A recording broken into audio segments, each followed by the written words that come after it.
And cutting edge research work is going on using Indian talent. So it may be that it is not the Indian IT services firm which is going to come out with the next Apple or a Google or a Twitter. It's going to be Twitter coming up with a better thing, but based out of India, or Apple doing the same thing. Or it could be the 350 firms which have been registered as software startups, out of which 100 were alone in 2008, they would be coming up with the next innovation in terms of products or devices. So we are each in our own sphere of activity. We are kind of excelling in those, and I think we will continue to do that. Excellent.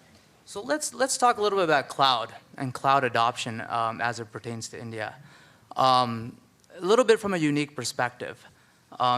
One can make the argument that the IT services industry generated a lot of growth from providing services around clunky on-premise software. As we really migrate to the cloud, theoretically, a lot of these software packages are going to require a lot less services around it. Is that going to inhibit growth? And if so, why? And if so, why not? How do we address that issue? Srini, given your work at Right Brain, I'd love to get your thoughts on this one. Well, I'm gonna put a concept out there, in terms of the cloud that it is. By the way, I'm not putting it out to say India cannot succeed in this space. I'm actually putting it out as a challenge, tying it back to the innovation and others, right? Everybody wants to talk about cloud as infrastructure as a service. They'll categorize it and they'll give you all of the different components of it.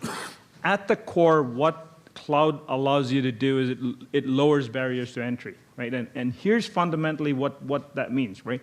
Our model has been successful because we've had the scale. We've had the number of people, we have educated people, we have the base to be able to do it.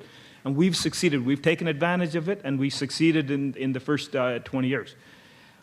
What cloud actually does by lowering barriers to entry is companies need far less resources to reach minimum efficient scale, right? For individuals who are economics people, you know what minimum efficient scale is. So what that does now is, okay, the size that actually helped us in the past, if you're not careful, it can work against you because you have smaller and faster moving things. I'll give you a couple of different examples. I don't know how many of you have heard of Cloud Spokes, right? And Cloud Spokes is a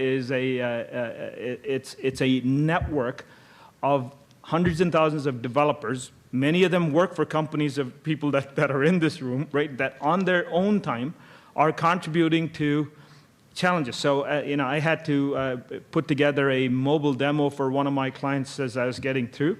Go on to Cloud Spokes and